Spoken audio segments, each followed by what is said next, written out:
परंतु आज कलीसिया को देखो, अंधाधुंध बल्लेबाजी चल रही है उस पर, सब छक्का चौवा मार रहे हैं उसके ऊपर। वाई? क्योंकि तुमने उसके लिए निवास नहीं बनाया।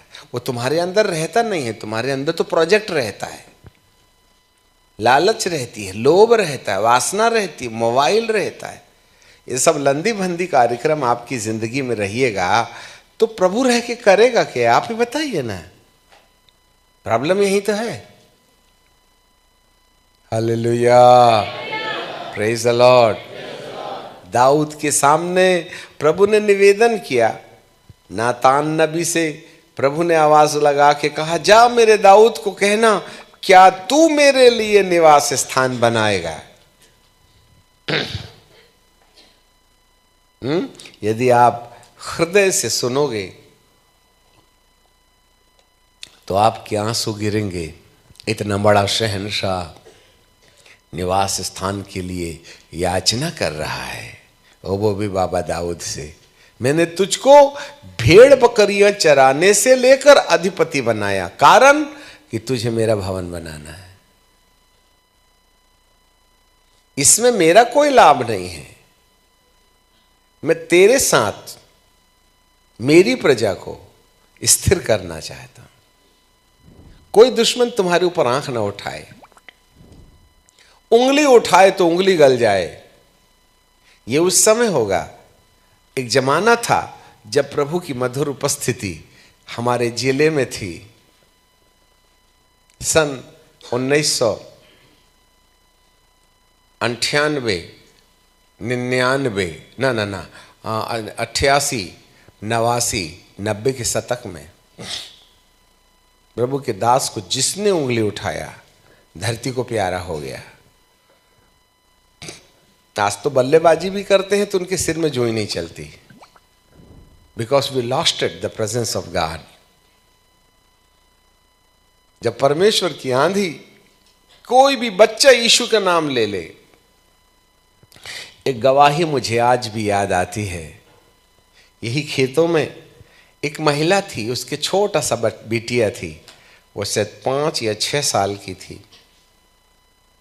और बरसात के दिनों में ऐसे ही परहा लगाने के लिए वो लोग गए, तो मेड़ से जा रहे थे।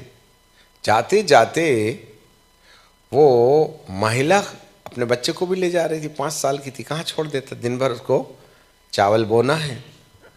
तो उसको ऐसे लगा कुछ तो कांटा उसके पैर में ऊपर से गड़ गया। तो उसने देखा तो उसके पैर में 2 निशान हैं और वहां से खून बह रहा है। तब उसको समझ में आ गया कोई तो कीड़ा काट गया मेरे को। थोड़े देर के बाद उसके नाभि में दर्द होने लगा। धीरे धीरे छाती भारी होने लगी और उसकी आंखों में हल्का हल्का अंधियारा छाने लगा और वो वहीं बैठ गई। छोटी सी बच्ची थी। अब 2 किलोमीटर कौन जाके बताए कि मम्मी को कुछ हो गया है। वो छोटी सी बच्ची कहती है, माँ मैं तुम्हारे लिए प्रार्थना करती हूँ। और उसने उसकी माँ के ऊपर हाथ रखा और प्रार्थना किया, हे प्रभु आप जिंदा हो ना, वो दाढ़ी वाले अंकल बोलते हैं, आप ना मेरी मम्मा को चंगा कर दो प्रभु, चंगा कर दो प्रभु। देखो इसको कीड़ा काट लिया। और रो रही। और बच्चे ने उस माँ के ऊपर हाथ रखा और माँ के आंख में अंधेरा। वह एक कीचड़ वाली जगह में बैठी, उसको कुछ दिखाई नहीं दे रहा और बच्ची रो रही है। और बच्ची की आवाज़ वो सुन जरूर रही है परंतु दिख कुछ नहीं रहा है। इसका मतलब she was in the point of death. थोड़ा समय प्रार्थना के बाद उसको हल्का हल्का उजियाला दिखने लगा, उसकी आंख में रोशनी आई। धीरे धीरे उसका गला जो चोक हो गया था, दर्द धीरे धीरे धीरे धीरे छाती में आया और धीरे धीरे वापस होते होते होते होते नाभि में बच गया। और थोड़ी देर के बाद में नाभि से भी वो दर्द दूर हो गया। वो घर नहीं गए, वो पूरे 8 घंटा खेत में चावल लगा के फिर वापस लौट के शाम को मीटिंग में आए। यही थी हमारी मीटिंग, यही होती थी। अंकल जी मेरे को कीड़ा काट लिया था, बिटिया की प्रार्थना से मैं चंगी हो गई, मेरे को तो दिखना ही बंद हो गया था। अब कितना सीरियस मैटर था।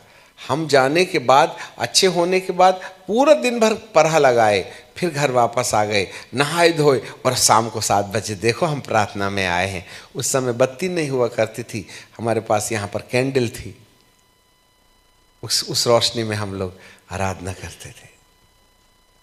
ऐसे ऐसे जमाने थे। अब तो मच्छर नहीं भागता, सांप क्या काटा जिंदा होगा। You know why? क्योंकि हमने उसके घर को बर्बाद कर दिया। अब वो हमारे बीच में है कि नहीं है? मैं तंबू में रहता हूं, मेरे लिए घर बनाओ। स्थायी घर बनाओगे तो मैं तुमको स्थिर कर दूंगा और दुश्मनों को ललकारूंगा कि खबरदार मेरे लोगों को छूना नहीं। क्यों दुष्ट आत्माएं आज पतियों के दिमाग में होकर तुम्हारे सिर में पापड़ बेलती हैं? क्यों बिटिया परेशान करती, क्यों बेटा परेशान करता, क्यों मोहल्ले वाले तकलीफ देते? अरे विश्वास तो है ना तुम्हारे पास में? अरे है तो विश्वास कि यीशु जिंदा है, परंतु क्या तुमने उसके लिए निवास स्थान बनाया? दाऊद को तो वो बोलता है ना कि मैं, मेरे लिए निवास स्थान बनाओ। तो मैं दुश्मनों को, वरन इस समय से लेकर जब तक अपनी प्रजा इज़राइल के ऊपर न्याय ठहराया, तुझे तेरे शत्रुओं से विश्राम दूंगा। 11 पद। और यहोवा तुझसे यह भी बताता है कि यहोवा तेरा घर बनाए रहेगा, और जब तेरी आयु पूरी हो जाएगी और तू अपने पुरखाओं के संग सो जाएगा, तब मैं तेरे निज वंश को तेरे पीछे खड़ा करके उसके राज्य को स्थिर करूंगा। तेरे चक्कर में तेरी खानदान राजशाही ठाठ में रहेगी। कीमत भले ही उन्होंने नहीं दिया होगा, पर तू मेरा घर बनाएगा। हालेलुया। मेरे नाम का घर वही बनाएगा, और मैं उसकी गद्दी को सर्वदा स्थिर रखूंगा जो मेरा घर बनाएगा। परंतु आपको मालूम है, दाऊद को प्रभु ने एक्सक्यूज करते हुए कहा, तूने बहुत लहू बहाया है ना, इसलिए तू तो नहीं बना पाएगा, परंतु तेरे पुत्र सुलेमान के द्वारा मैं मंदिर जरूर बनवाऊंगा। मेरे नाम का घर वही बनाएगा, और मैं उसकी गद्दी को स्थिर रखूंगा। मैं उसका पिता ठहरूंगा और वह मेरा पुत्र ठहरेगा। यदि वह अधर्म करे तो मैं उसे मनुष्यों के योग्य दंड दूंगा। अरे वाह!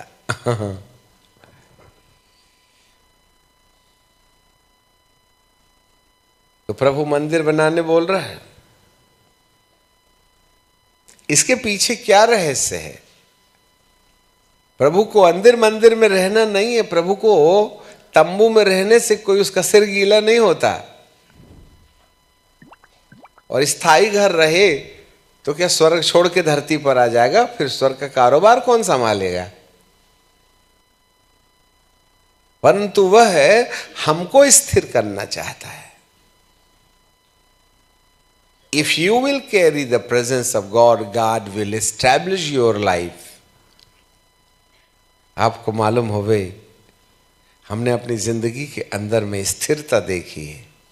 हम कभी हारे नहीं। जहां गए हम जीत करके आए। 100 मीटर की दौड़ दौड़े तो मॉडल लेके आए। 200 shot put, discus, javelin, cycle race, तैरना, गन बंदूक चलाना, पीटी लेजिम, बोरा दौड़, मेंढक दौड़, त्रिटंगी दौड़, बेस्ट पायलट, ऐसा कोई गेम नहीं था जिस पे नंबर 2 लगा हो। हम एक ही थे। इसलिए जहाँ हम जाते थे तो 3 के बाद में चौथे में हमको रेस नहीं देने देते थे। हो गया बोले 3 के बाद डिस्क्वालीफाइड, पूरा इनाम तो ही ले जाएगा, तो बाकी क्या दांत देखेंगे तेरा? हम के जिस मैदान में उतारोगे हम जीत के ले जाएंगे। हालेलुया। हम थके नहीं कभी अपनी जिंदगी में। हाँ, खैर लंबी कहानी है अपनी जिंदगी की गवाही देने के पीछे। उसका एक कारण था, मैं अपने आप को परमेश्वर का मंदिर होने के लिए चौकन्ने रहता था। हालेलुया। जाग रहे हैं? यदि कोई व्यक्ति अपने अपने जीवन को परमेश्वर का निवास